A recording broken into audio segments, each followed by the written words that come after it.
Okay, good afternoon, everybody. Hello, everyone. Hi there. We'll just give a few minutes for everyone to come and connect, but thank you for joining us this evening.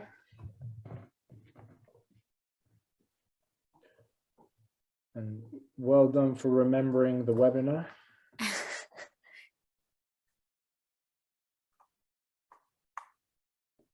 Okay, nice.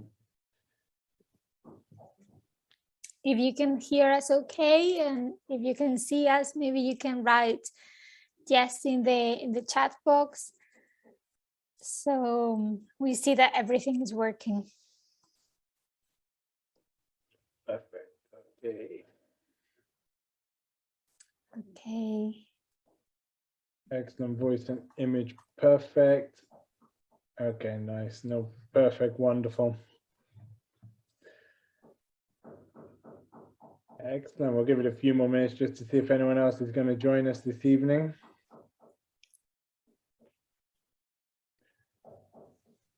Well, before we get started, just quickly to remind everybody, thank you for joining us here in the second round of the LOMLOE webinars.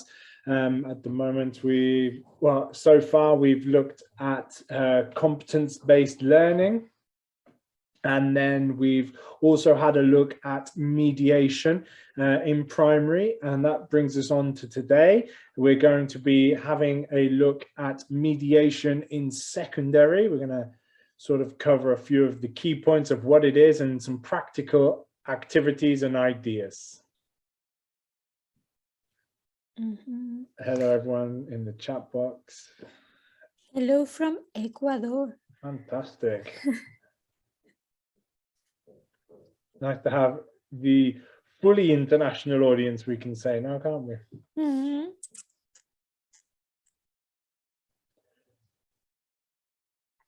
Okay, wonderful. I think what we'll do, I think we can get started, Victoria, if you'd like. Mm-hmm. Yep. So we are going to start with the session overview. We are going to be talking about mediation, of course. But we're going to start with a very brief introduction recap, right? Because we have already covered this in the previous webinars. We will be talking about competencies in LOMLOE. This will be a very brief section, but just to be on the same page. And then we will be talking about mediation in more general terms, and then adapted to the secondary classroom. And then we will also be looking at some specific examples of activities, mediation activities, and how we can assess also mediation in the classroom. So, Mark, shall we start with competencies in LOMLOE? Do you want to tell us about this? Perfect. So going back to what we were looking at before Christmas, what are the three pillars essentially of the LOMLOE competencies? Well, we have what we call the key competencies. The key competencies are the competencies that are present across all subjects. And then we have our specific competencies. These are the competencies that are specific to our subject. In our case, that is English language teaching. And then the final pillar are the saberes básicos.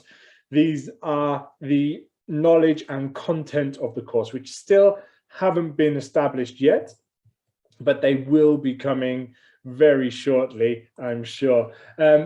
What we know about the three pillars, could you move along to the next slide, Victoria? Wonderful. What we do know is in the key competencies and the specific competencies, we know exactly what the different categories are. In the key competencies, competencias clave, they are covering the linguistic communication, multilingual competence, STEM subjects, digital competence, the personal social learning to learn, citizenship, entrepreneurship, and also the competence in cultural awareness. So remember, these are the competencies that are going to be seen in all subjects: English, maths, history, physics, they'll all be there. And then we have our specific competencies, the ones we look at in our subjects. There are 4 main ones, if you will, which are the comprensión lingüística, producción lingüística, which we would have historically called speaking, reading, writing, and listening. Interacción, which is where we would have been talking about collaboration. The topic of today's session, mediation, will hopefully bring a whole world of light and information and clarity on what that is. And then the other 2 at the end are plurilinguismo and competencia cultural, which are looking at the use of multiple languages, not just local language, not just national languages, but also the local dialects as well. It's using languages in the classroom. And finally, the competencia cultural, cultural awareness. So like I said, in this session, although we say we'll be looking at mediation, in reality, we're going to be looking at a few more of them, I think, right, Victoria? They do all appear sort of in a beautiful harmony in mediation, which is always really nice. Yeah, because that's how they are used in real life anyway, right? So if we want to replicate what goes on in real life and prepare our students for that, it makes sense to have them combined.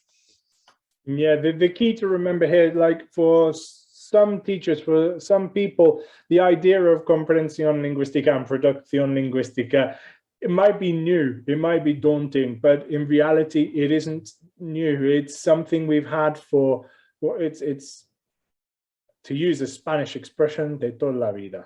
It's speaking, reading, writing, and listening, okay? That leads us on to understanding mediation. Would you like to take over, Victoria? Yeah. Well, actually, we're going to start with a question for our participants. So we would like to ask you what you think mediation is. So if you can share your ideas in the chat box. We are not looking for a very scientific or very theoretical definition. So what do you think mediation means to you, to your students? In which situations may mediation be necessary?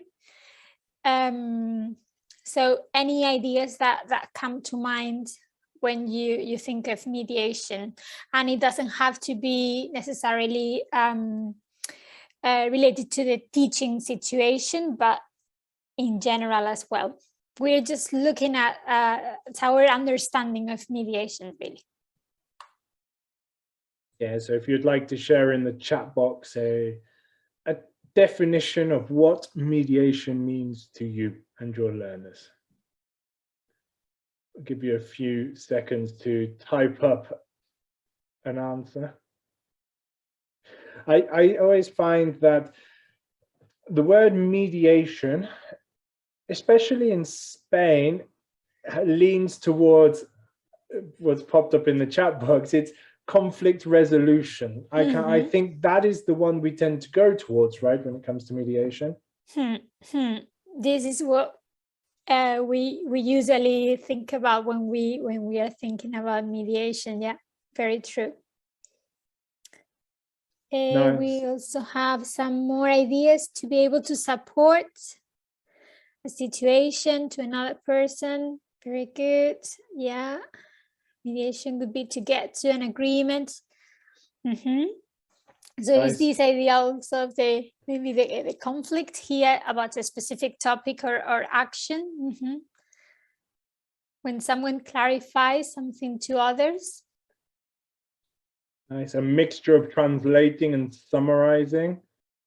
I like that. We're in a good path. There's lots of really, really good answers and good comments in the chat box. Yeah, great. Yeah, just something that I realized is that some of the participants are writing to hosts and panelists. So at the bottom of the chat box, there is a to and a drop-down menu. If you can select everyone, that way everyone can see your ideas and your thoughts and can benefit from them, not just us. Lovely. Okay, so we are not going to share our ideas about what mediation is yet, but we are going to approach this definition because of what you said before, right, Mark, that now the LOMLOE with the key competencies, the specific competencies, sorry, refer to production and reception, which, as you said, may sound very new, but really is something that we have been working on for a very long time. So we are thinking about the 4 skills with listening, reading, speaking, and writing. So the only thing that we are doing now is maybe organizing them in a different way into modes of communication. This is something that was present, that has been present since 2001, really, when the Common European Framework of Reference was published. And the only thing is that now, since the companion volume was launched in 2018, we've seen a new emphasis and a new way of categorizing these 4 skills into the modes of communication. So they also reflect interaction and mediation. Very often we were talking about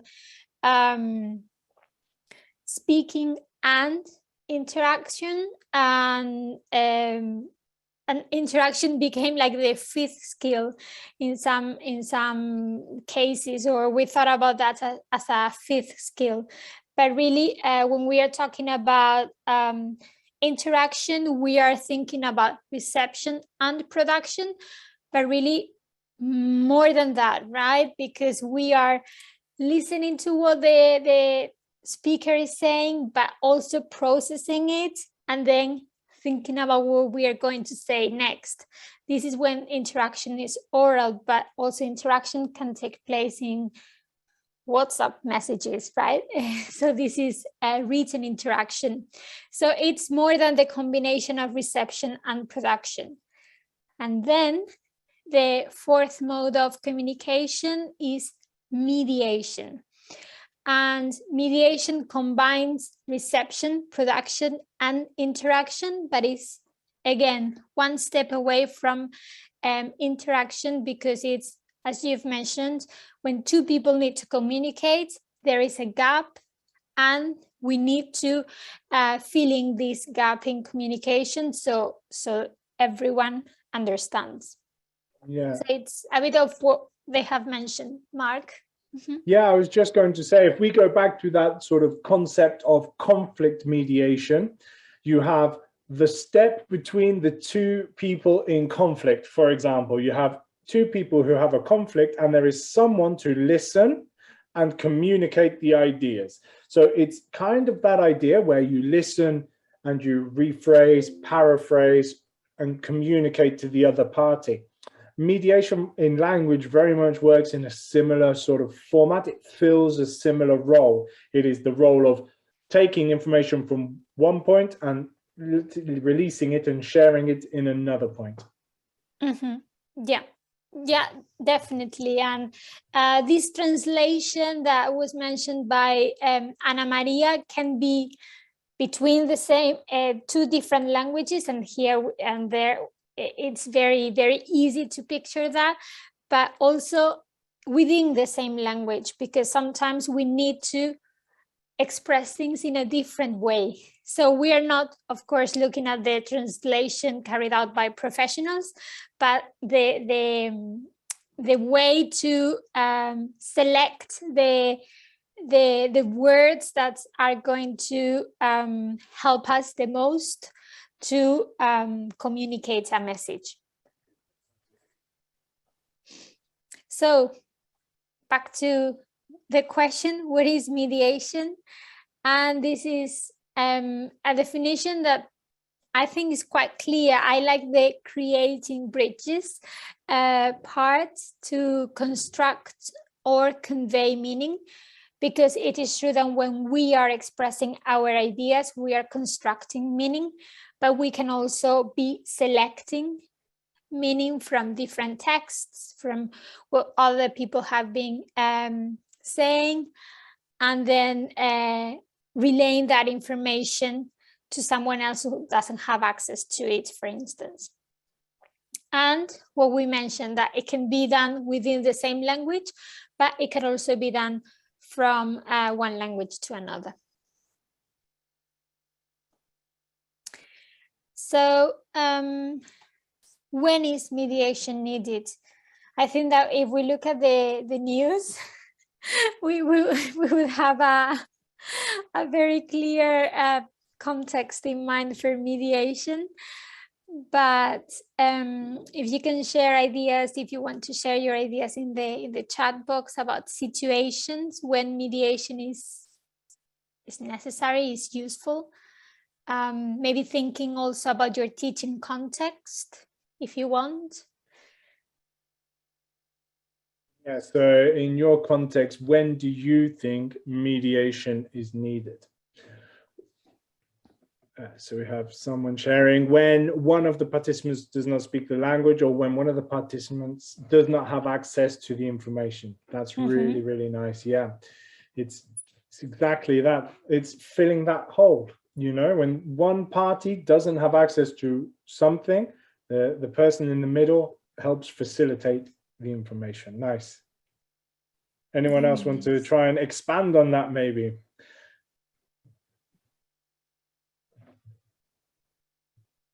That's the problem when you ask a question and someone gives a really good answer to start.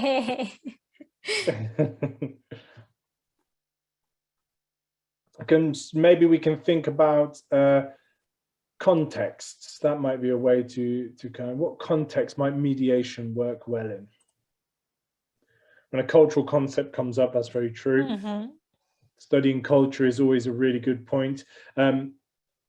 Maybe you have international students in your class. There can be a lot of elements of mediation happening there, right? Cultural mediation. Chelo mentions in mixed ability groups. That's very true, right? When there is this adaptation of language so the other person understands. So yeah, definitely that's a context for mediation. Yeah, and peer teaching is a really good example of mediation, isn't it?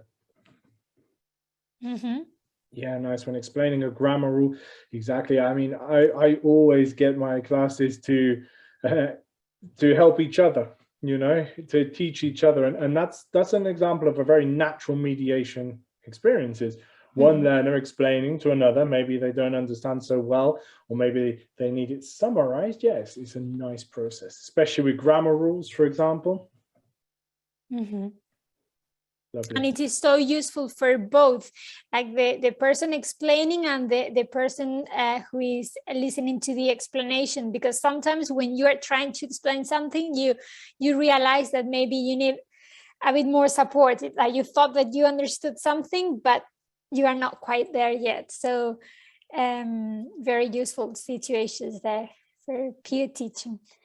One of my tutors, when I was learning to teach, said to me, the best way to learn is to teach. And I always took that with me. It's very true. You learn so much from teaching, you know, just by actually doing, it forces you to understand as well. Nice. Elisa has mentioned solve communication problems. Absolutely. Yeah. Okay, shall we share some of our ideas, Mark? Perfect. Okay, so collaborative contexts. Do you want to tell us a bit about that? Yeah, sure. So when we're talking about collaborative contexts, we're talking about cooperative and collaborative as well. It's when learners are dependent on each other. They have to trust that their partners are contributing and sharing and communicating clearly. In a lot of cases, like if you're familiar with jigsaw tasks, so jigsaw is where every member of a group gets a piece of a text, and then they have to answer questions based on the whole text, and you have to rely on each other. You know, there's a dependence that everyone is going to work together. So mediation is really important in collaborative contexts. And also learning to learn. This is something I hadn't thought about, and when you mentioned it when we were preparing the presentation, I thought it was a great example, a lovely example of a mediation context, because it is true that when we are listening to the teacher, we are taking notes, we are mediating as well, because we are kind of selecting what is relevant to our situation and making a note of it. So in that sense, we are also mediating. And then what we called in the end learner-centered contexts, which has to do, for instance, when we are talking to children and we are explaining reality, the world, but in a way that they can understand. So if they ask, I don't know what water is, of course, we are not going to give them the formula, right? We are just going to express it in a way that they can understand, that is relevant to their situation. And of course, the language is very personalized, because we are trying to be in their shoes and see what we think they will understand. This is what parents do when they are talking to their children, but also what we do as teachers. We try to adapt our language so our students can understand. Yeah, another way of thinking about it as well is if you think about how you as a person would describe the latest Netflix show you're watching to a friend, you would describe it in one way. But if you were to ask a child to describe it to one of their friends, they're going to describe it in a very different way.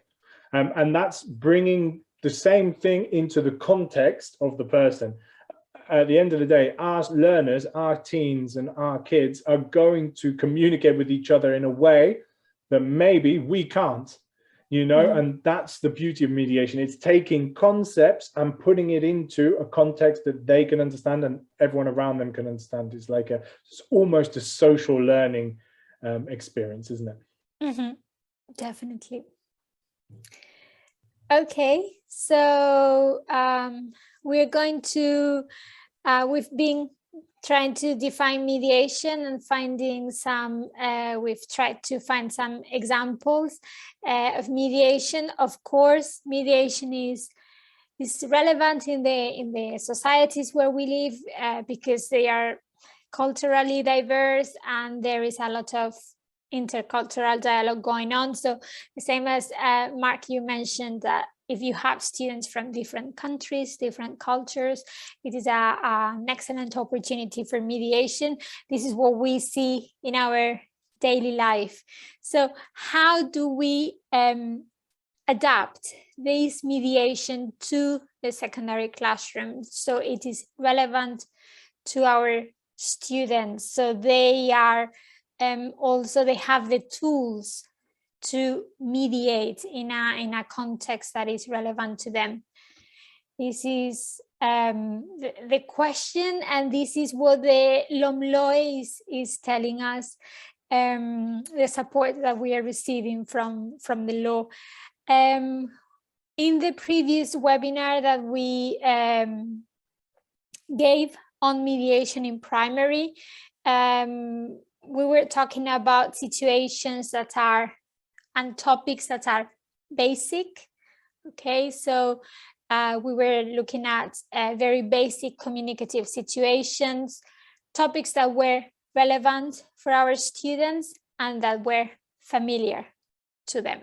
Okay, so in secondary, what we are going to see is that we are going to be talking about routine situations, so situations in students' daily life, that the topics need to be relevant. Of course, what is relevant to a primary student and to a secondary student is different. So we are going to see that here there is a greater variety of topics, but we still want them to be relevant and familiar to the students. Okay, we want them to feel that what we are teaching is useful for them. Okay, otherwise it wouldn't be feel attractive or interesting, and it wouldn't be fair either, because if it's out of their reach, then they wouldn't have the tools to take part in these communicative situations. So taking primary as a basis and as a point to build on these skills that they have already developed, we're going to be looking at mediation and mediation activities from the secondary perspective. So in secondary, we are going to see that language is used as a tool. Okay, so we want to use them to overcome challenges that may appear in a communicative situation, and that we want to create space and situations that are suitable for communication and for learning.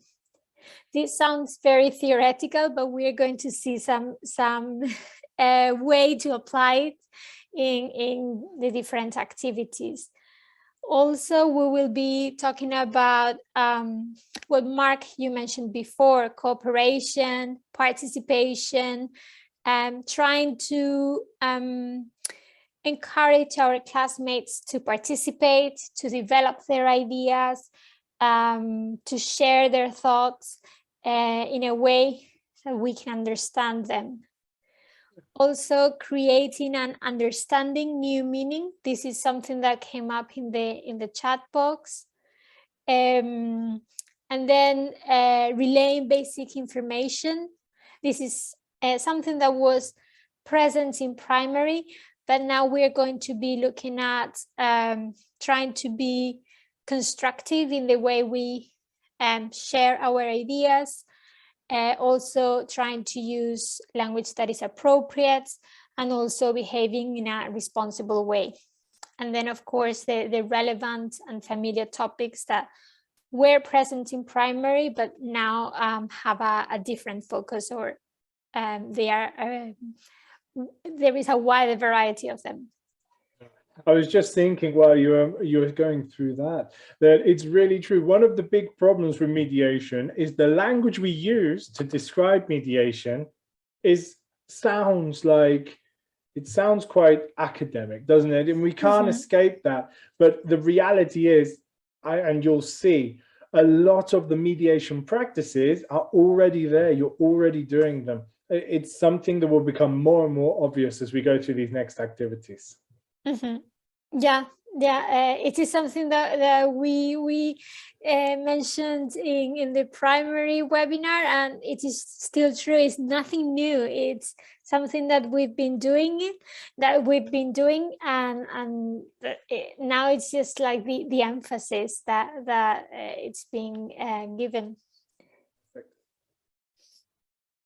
Okay, so let's go to the most practical part of the session. Enough theory. And now we are going to be looking at how we can work on mediation and how we can assess it. So we're going to take the companion volume and this categorization of mediation activities as the way to structure our session. Okay, we are going to be looking at the different mediation activities: mediating a text, mediating concepts, mediating communication, and also the strategies that our students will need to use to carry out these activities. But because we've done quite a lot of talking so far, we would like you to do this little activity for us. So you've got the 3 mediation activities and then the description for these mediation activities. So if you can match them, okay, if you can tell us which description matches which activity, it could be great. And that way we can see that you are still with us. We haven't put you to sleep just yet. Yeah, just yet. Yeah, so on the screen on the left-hand side, you have the 3 headings from the previous slide. And on the right-hand side, you have some definitions. So let's see if you can link the categories to their definitions.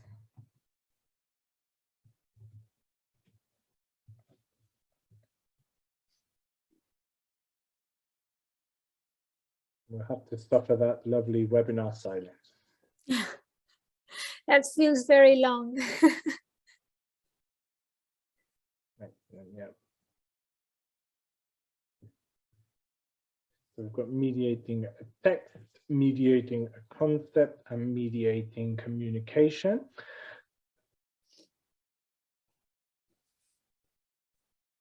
Okay, so we have 2A, mediating a concept could be passing on to other language users.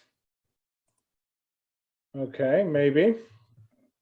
Let's see if we get some more answers. Okay, 1A, 2C, 3B. Okay. Well, that seems to be the popular order. Yes.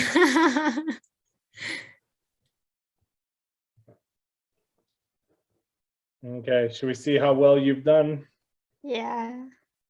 Yeah, perfect. Perfect. Well done. Good to know, Cello.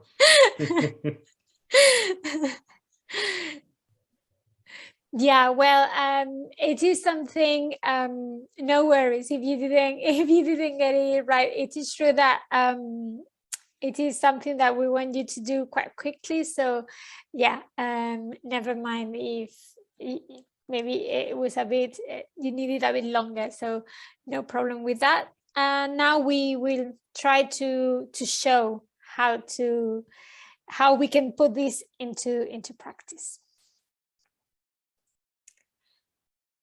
Yes, apologies for this. Okay. Teacher time, you know, it's one of those evenings Yes. with teachers. Quickly do the activities, yeah. Okay, so yeah, we're going to be looking at the mediation activities, but also thinking about the strategies. So, oops, sorry about this. So we're going to be looking at the mediation strategies. We're going to first look at the way to explain a new concept and also the way to simplify a text. Okay. What does that mean? Basically, what we're going to do, well, we're going to have a look at a task that looks at production, reception, interaction, and mediation, which is nice. We're covering all of them.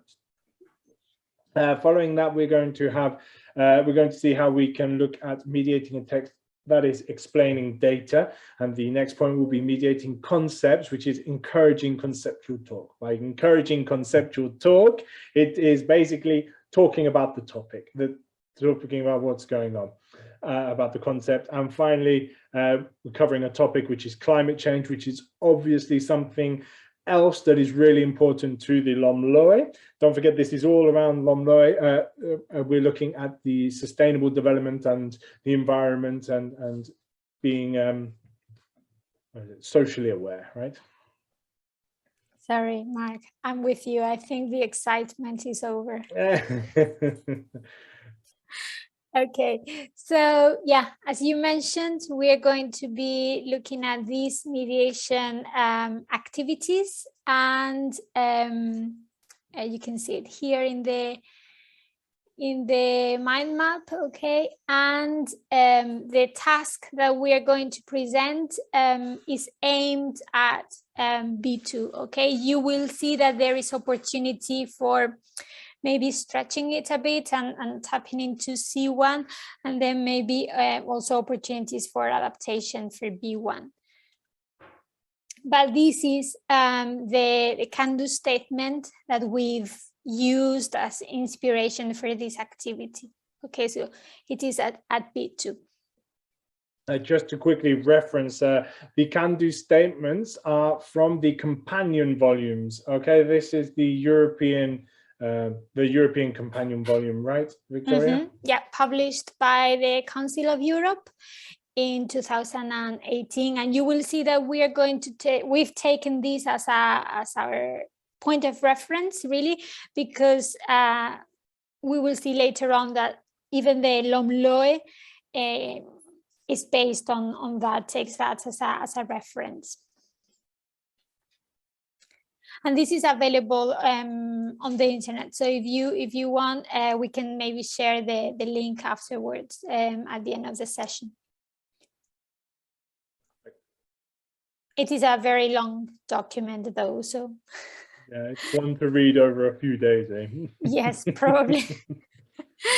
Okay, so just like for clarity, we've divided the activity, which is quite long. Okay, the task is quite long, so we've divided it into 4 stages.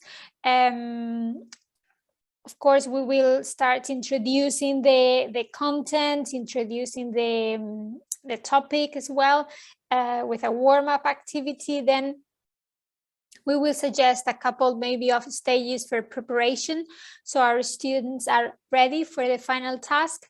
And we will also include some opportunity for reflection. So if you see these symbols throughout the presentation, is just so you know where we are.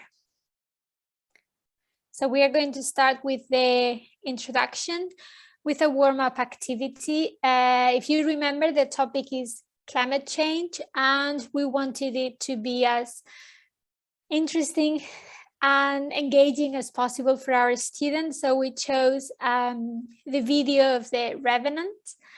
Okay, and we asked our students to watch it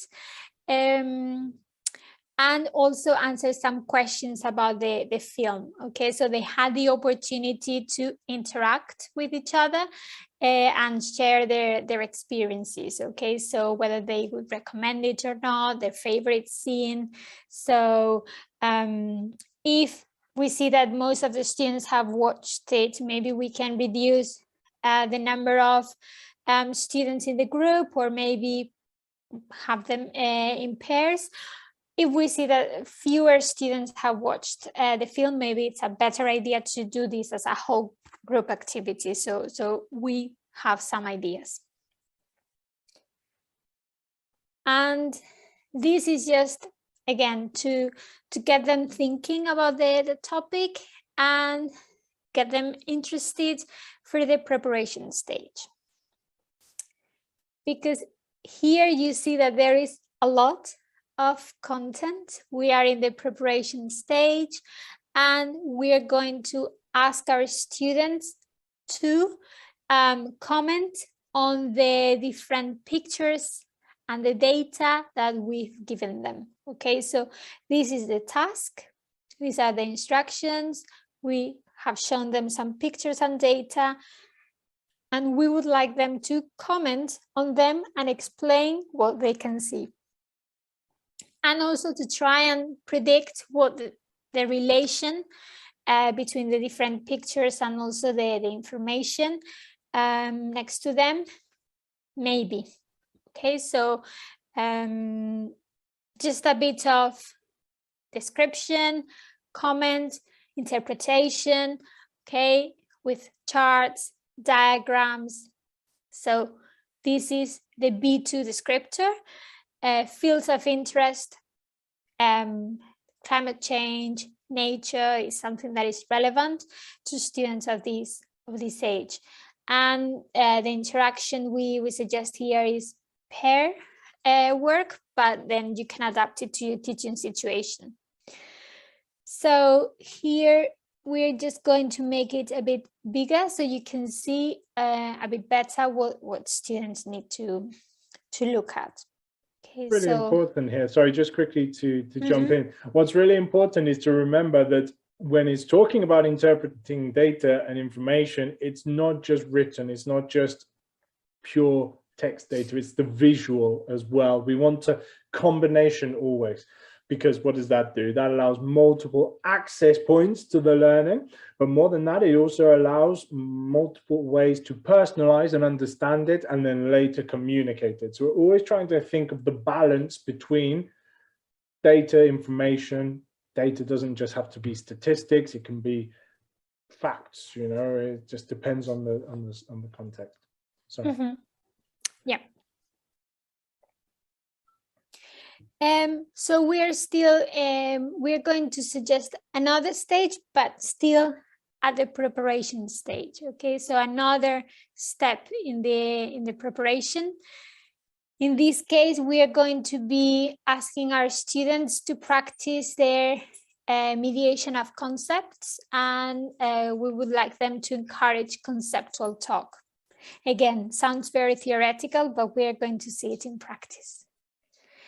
And here is where you can see that the activities at B2 level, but if our students, we've got stronger students, maybe we can go and start tapping into the C1 level, okay? If they are using modal verbs to express a hypothesis, and then if they are able to justify their opinions and the contributions. Yeah, just quickly also, when we're talking about the can-do statements, so if you go back just one slide quickly, yes. Victoria, when we're looking at these different statements, can-do statements, it's always really beneficial to show the learners the can-do statements. The more they know what they have to do, the more they can work towards actually doing it. And that is also a real key concept of mediation, because it's interpreting the objective, isn't it? It's understanding what you have to do. And even in this case, you could ask your learners to look at the three levels, the low B2, the high B2, and the C1, and say, okay, which one of these do you think you would be able to achieve? What is your objective? You know, and what do you have to do? You maybe even could do a quick task and say, explain to your partner in your first language your objective, what you have to do. And that little moment of understanding the task, setting a goal, and explaining what you have to do is an example of mediation within mediation. Now we're going for, what's the word? We're going right into it, aren't we? We're including mediation in every aspect. Sorry, just an idea there. No, but it's a lovely idea, because it is, again, something that maybe we never thought of as mediation, you know, but that we are doing all the time. And it is very true that making students aware of can-do statements, maybe adapting some of the language, because of course these can-do statements can be a bit tricky if your students are, I don't know, A2, B1, but that moment to think about how they can achieve them is really very, very important to make them have a more active role in their learning. So learner-centered approach, definitely. Okay, so moving on to this preparation stage part 2. Okay, we are going to be working on mediation as well as interaction and reception. In the purple box, you can see the can-do statement for mediation at B2 level. And here we are asking our students to listen to Leonardo DiCaprio giving a speech to the United Nations. And also we want them to answer these questions. Okay, so you see that the questions are really to help them predict kind of some of the information that they will later on hear in the video. And the bit that adds the mediation is the try to engage your classmates in the discussion, okay? Because that way they will encourage members of a group to describe and elaborate on their thinking. Okay, so formulating questions, giving feedback to justify or clarify opinion. So this bit, this little sentence here is where we are introducing mediation. If you want to be adapting this activity for fast finishers or stronger students, go for the extra question, okay, to ask their partners. So they come up with a question of their own that they would like to ask their classmates. If our students, we feel that they need a bit more support, we can give them some questions. Okay, so they know what type of questions they can ask their partners. So you see how there are different options for adaptation here. Yeah, these are, you can use these like cue cards, you know, like just nudge them towards interaction. Sometimes, I say sometimes, in my experience, quite a lot of the time, it doesn't come naturally to prompt and ask, and it feels very artificial to start with, you know, but it is something you do naturally. Okay, I think a lot of sort of this type of, what's your view on this? Why do you think that? Maybe it doesn't feel natural, but if you think about it when you're having a conversation, you'll use expressions like, don't you think? Isn't that right? You know, little comments like this that prompt the response. You're trying to encourage, we're trying to encourage that idea of prompting your peers to contribute. And also the body language, right? Something that is so natural when we are talking in real life, and that maybe feels so awkward when students are trying to interact. So all these things need to be taken into account when we are encouraging our students to interact and mediate. Okay, so by now we hope our students are ready for the final task. It is another video, okay? They are going to watch an interview with Leonardo DiCaprio where he discusses his experience in The Revenant and combines it with his support of nature and fight against climate change. So we've given students the language because they've already watched 2 videos. They also have the data with the diagrams at the beginning. We've hopefully given them some ideas as well. They also had some ideas of their own. And then we are going to ask them to listen to the questions the interviewer is going to be asking DiCaprio and trying to predict DiCaprio's answers. Okay, they have to justify their predictions, make sure they ask their classmates to do the same, okay?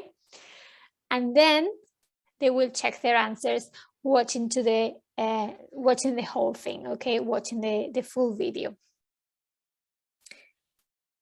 And by doing this, we are not only working on key specific competencies, but we are also, right, Mark, working on key competencies. Yeah, you've seen that all the way through. Like, remember, your key competencies are the cross-subject. They're the things we're working on, and the specific competencies are designed to work and develop and practice those key competencies, right? They are the tools for the English language classroom. And you've seen in this example how we've done personal, social, we've done linguistic communication. We've also, if we think about it, probably done culture. There's a whole area there. We've also potentially looked at STEM subjects in some element as well. I mean, it's covering a lot of different areas through one task. And the beauty of this, what I really like about these run of tasks, is it's very visual. it's a video here and let's talk about it. And in the class, it's going to be super dynamic. You know, it's, what does he say? Let's have a look at this. And it's teaching the teenagers that we can use video not just to watch people falling over. You know, we can use it for educational purposes, really, right? And there's a lot of information there. And it is also, I think, motivating because, you know, it's not adapted. It's just like their authentic material that they can understand. So I feel that in that sense, students will feel the motivation. Of course, there has been a lot of scaffolding with the different stages and the different resources that we've given them. But at the end of the day, what they are going to take home with them is that they've watched an interview and that they have understood it, right? So it is something that I think makes the learning more relevant as well. And it also allows them to watch it again if they want to. There's the Yes. repeat factor as well. Definitely. Okay, so we are ready for some reflection and evaluation. And here what we suggest is that apart from the assessment that can be done, you know, when they or the feedback that they get when they watch the whole video and they can see Leonardo DiCaprio's real answers, there is always the opportunity, there is also the opportunity for self-assessment with these can-do statements, you see, adapted to the students' language, okay? So in a way that they can understand. So I can interpret and describe diagrams, charts, topics that are relevant to me, and we are connecting it to the mediation activity. So that way they can see how they are making progress, where they need a bit more support, and it's something to guide their future learning. It gives them an opportunity to also build confidence because they realize that they're making progress. Oh, I know how I'm improving. Look, this is a concrete example. You know, it's a specific, it's measurable, it's everything you want it to be.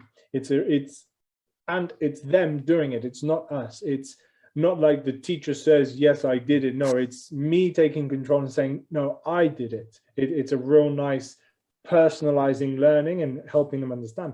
And if they say no, that's great as well, because the no lets them know that they need to probably work on it harder. We can encourage them to be in touch with us, contact us, speak to us. It's our job to guide them and help them and provide that support and offer opportunities or guidance. Mm-hmm.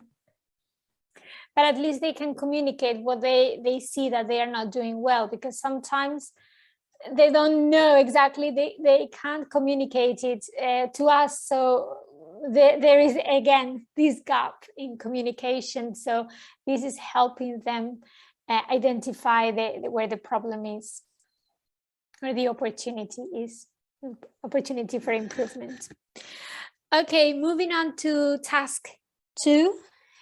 Here we are going to be working on all 4 modes of communication. In terms of mediation, we are going to be mediating a text, processing text and speech, relaying specific information, and the topic is traveling. So there you can see it in the diagram, and this task, we thought it could be suitable for B1, again, with opportunities for adaptation to move to a higher level. Okay, so this is the can-do statement taken from the companion volume. I'm going to share the companion volume now. I found the link while we were talking, so you'll see that in the chat box if you want to. That is the European, I think that's the right one, he says. Mm-hmm. Okay, thank you for that, Mark. Sorry. And we are going to start with the warm-up, okay, with questions about them, about their experience when they travel, a recent trip, their dream trip, if they read reviews, So you see quite a lot of questions for them to start thinking about the topic, to start using some of the language that they will later need to use. So here we are asking them to interact. So they are ready for the second stage, the preparation stage. And here our students are going to take roles. Okay, so they're going to have two different roles. One is those students in group A who have been told about an amazing trip to Cambridge, and they have decided to go there this year. And they are going to ask their friend about accommodation, sightseeing, and how to get there. Okay, so they are going to write an email. Students in group B are the ones who went to Cambridge and are going to give some recommendations. But before that, before giving recommendations, they need to know their friends quite well. Okay, some details they may not be familiar with. And of course, also we want them to have information that is suitable for them, that they can understand, because this is B1. So we're going to give them 3 links with useful information that they can select.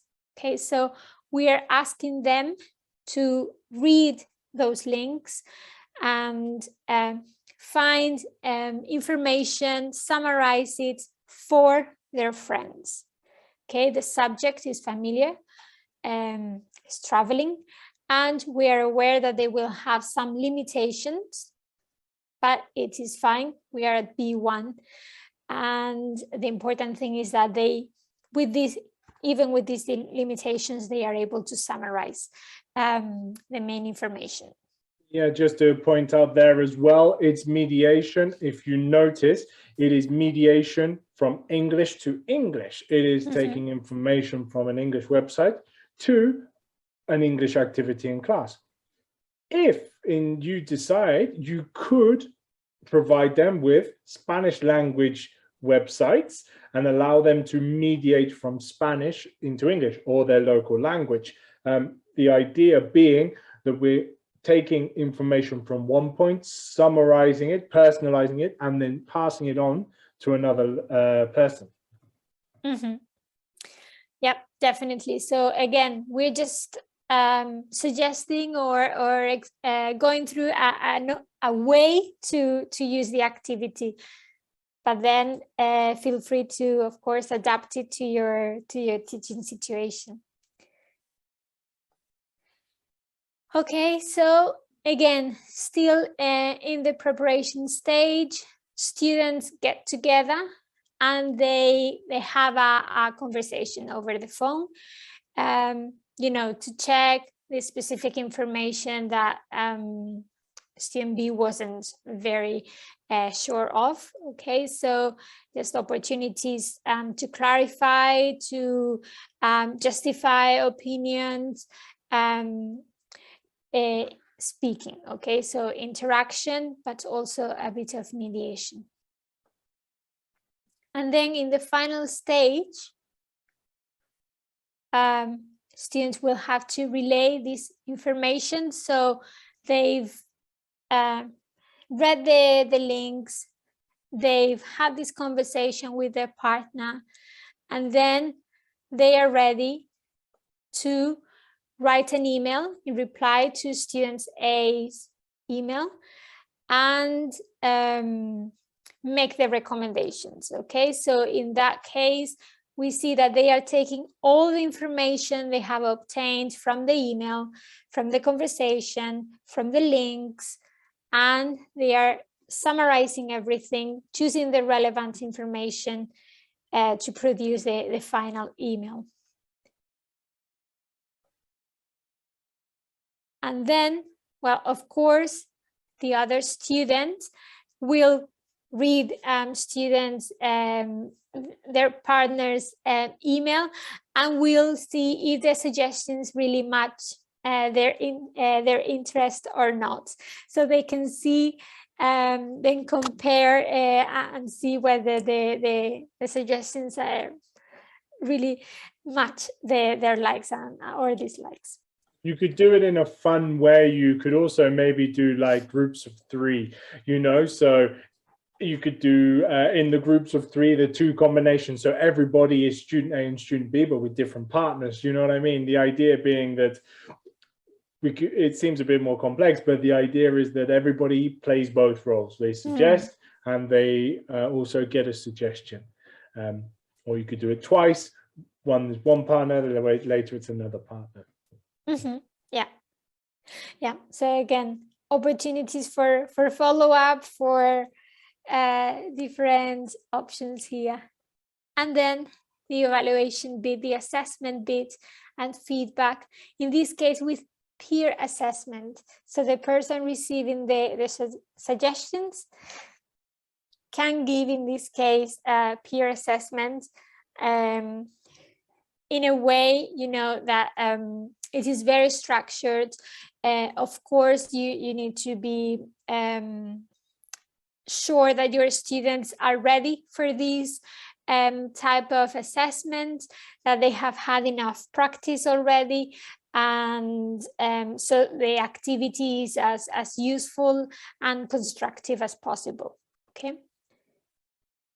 Just also here to mention, the nice thing about this is, remember, just as a reminder before we go any further, next week we have our first of 2 sessions on evaluation with LOMLOE. We're going to be looking at evaluation in primary first of all, and then the following week we'll be looking at evaluation in secondary. So there'll be a more in-depth look at ways of evaluating and ideas and different ways of engaging learners in the classroom. But on this, the nice thing about this activity in particular is it's a writing task at the end of the day. It's a production task. We can do a summative evaluation on the quality of the writing, but we are also able to do a formative evaluation on the competencies, on the mediation, because we have both components. A lot of the time it's just being aware of the competence components. You know, mediation allows us to cover a lot of competencies as we go through the year. And these little competencies, these examples of I can do mediation, processing and text, can go into the perfil de salida, the proof, the portfolio of the learner, you know, that they can say, I can do this, and here's proof that I can do it. Yeah, definitely. It can be, they should keep a record, right, of this type of reflection opportunities. So yeah, there is opportunity for that at the end of the week, or at the end of the term, or at the end of the year. So definitely there. Okay, so task 3, we are going to be working on mediation, mediating concepts, and collaborating to construct meaning. Here it is, and this task is for B2. Okay, so there you go. This is the can-do statement that inspired the activity, and we've taken it straight from the activity cards available, right, Mark? Do you want to talk us through? Yeah, sure. So for those of you may have already seen, we in Cambridge, we have a Cambridge Life Competencies framework. We are already covering a lot of competencies. We've been working on competencies for many, many years now. And we have this framework of, which I will share a link in a second. But linked to our framework, we also have these activity cards. Now, this is an example of an activity card from the standard pack. If you want to have a pack that is dedicated to LOMLOE, we have a specific pack for LOMLOE. You can contact your local Cambridge representative and they'll make that arrive to you. But these are activity cards focused on the tasks that focus specifically on different can-do statements and competencies. So this one on the screen is focusing very specifically on creative thinking, more specifically, generating ideas. Okay, so this task will cover and focus and allow the learner to demonstrate this competency. The whole pack of cards, we have young learners, teens, and adults.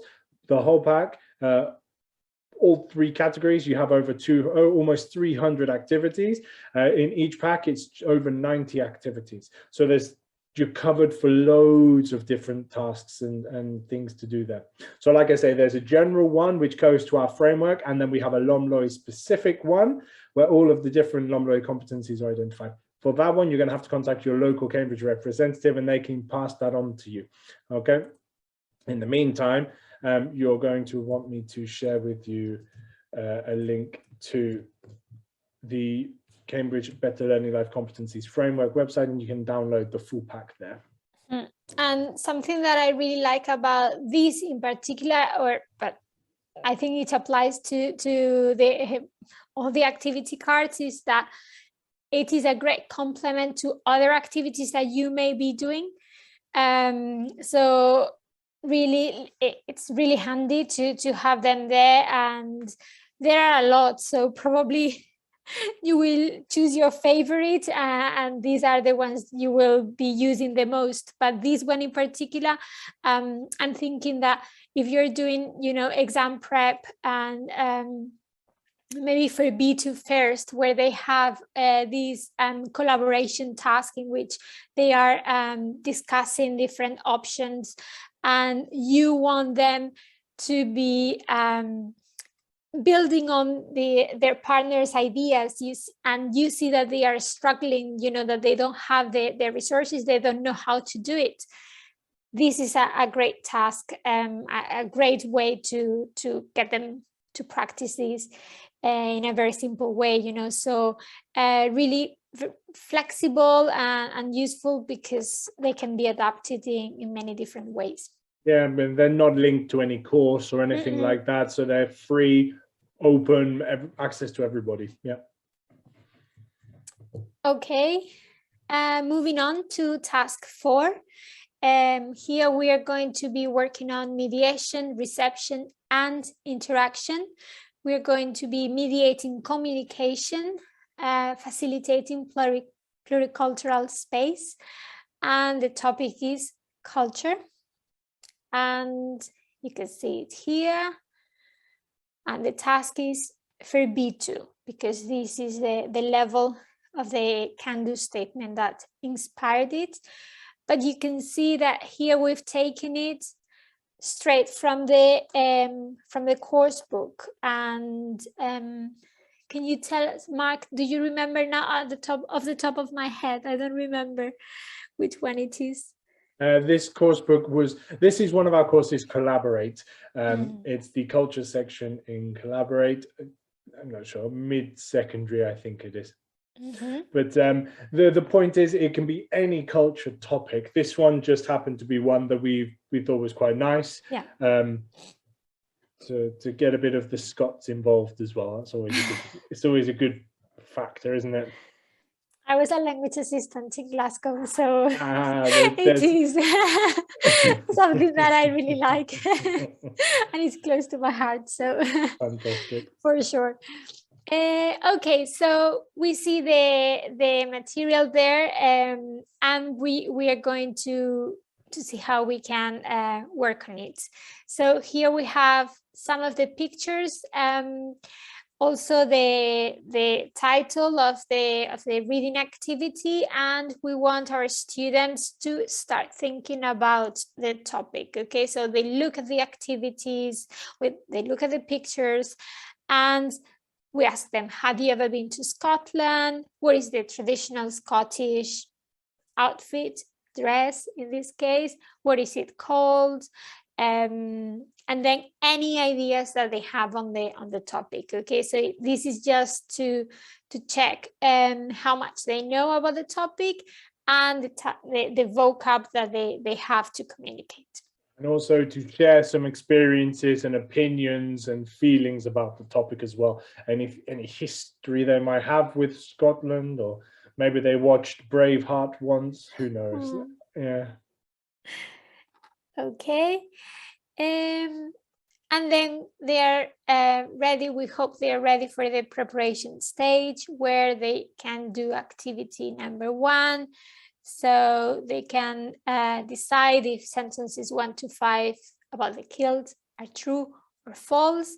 Again, you can do this individually, but maybe you can do it in pairs, and that way you are also working on interaction. And then later on, they can read and listen to the travel guide to check their answers. Okay, so this is the preparation stage. So they are ready for the final stage, because we are going to ask them to answer these questions, to work in groups, and ask each other these questions, react to their classmates' ideas, and we hope that they can do it demonstrating appreciation of different perspectives, which are other than his or their own normal worldview, that they can express themselves in a way which is appropriate to the context. Okay, so here we are looking for this respect and this appreciation of something that is maybe different from what they think. Yeah, this is really nice. I think that when we talk about pluricultural or plurilingual or on this area of the LOMLOE, we kind of get a bit bogged down in what does that actually mean? But the reality is something we've been doing for many years. It's looking at other cultures and thinking about how we relate to them. What do we interpret? What do we take from them?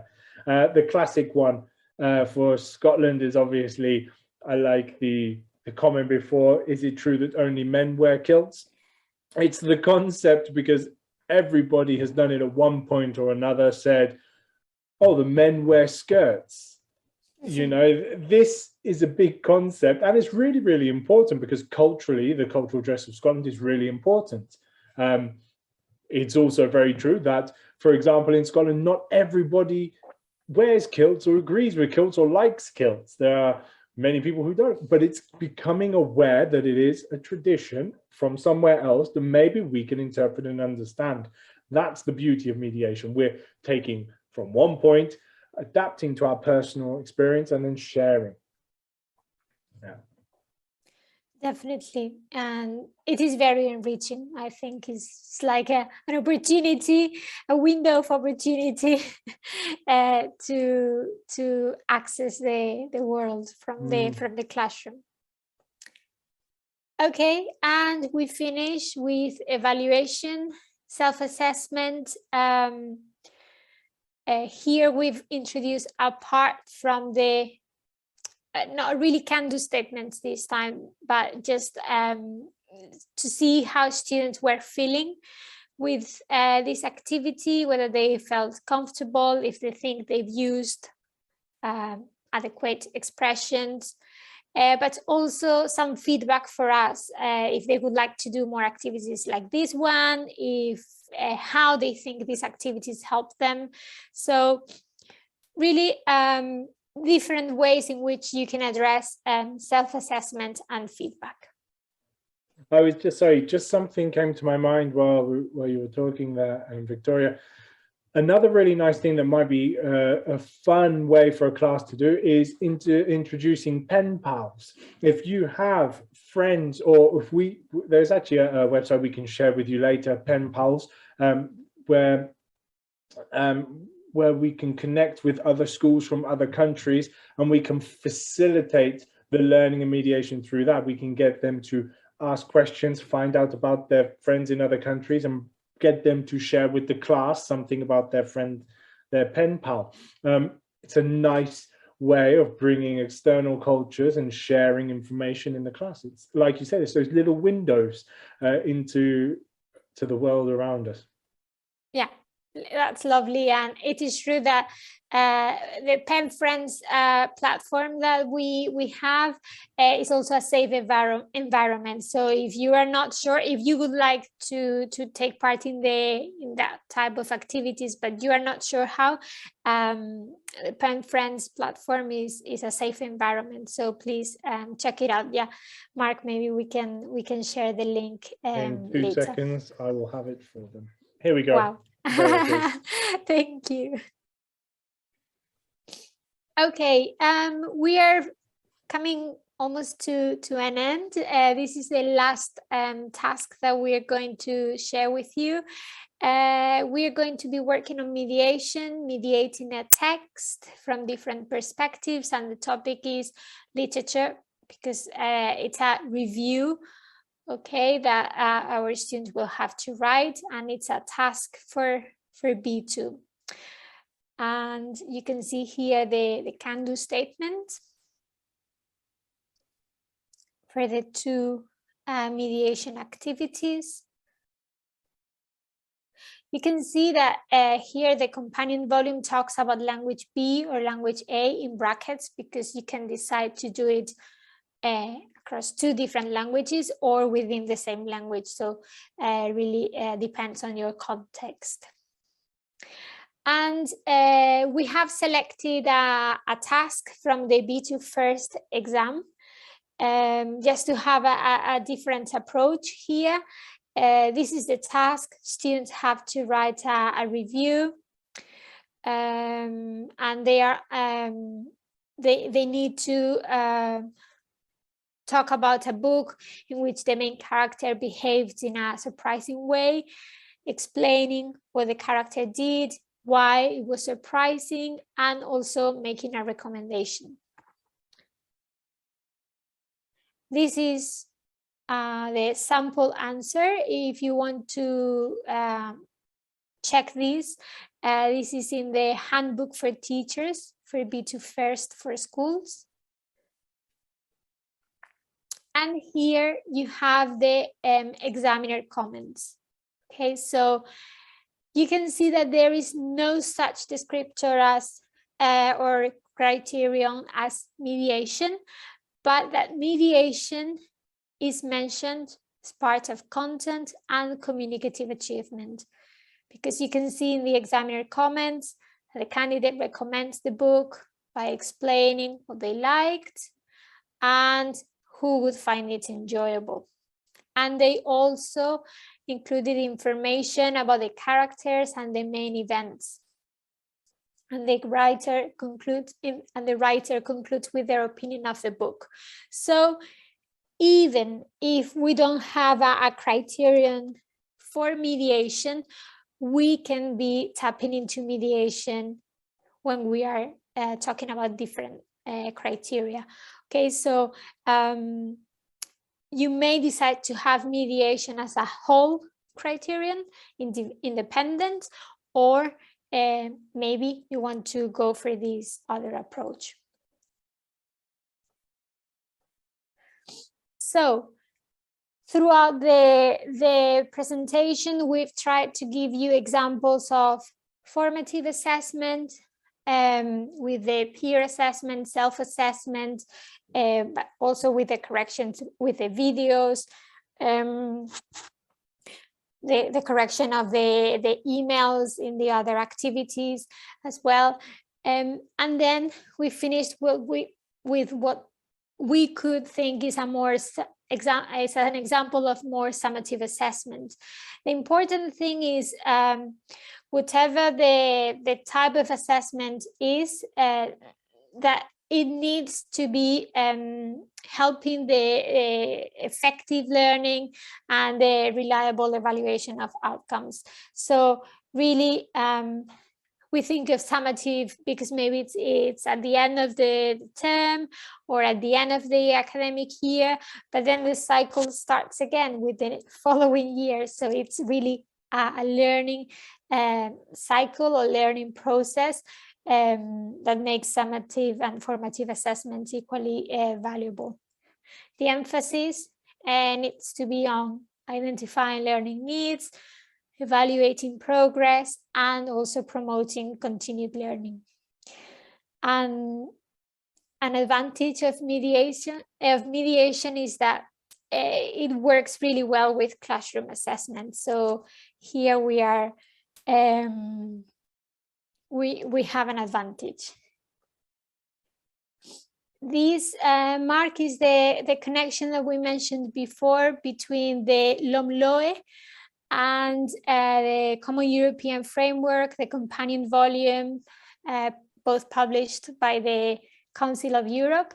This is taken from the LOMLOE, and we wanted to keep it in Spanish so you can see clearly that the reference is there. And they also mention how the levels are taken from based on the CFR and the companion volume, but obviously taking into account the students, the secondary students' interests and needs and situation.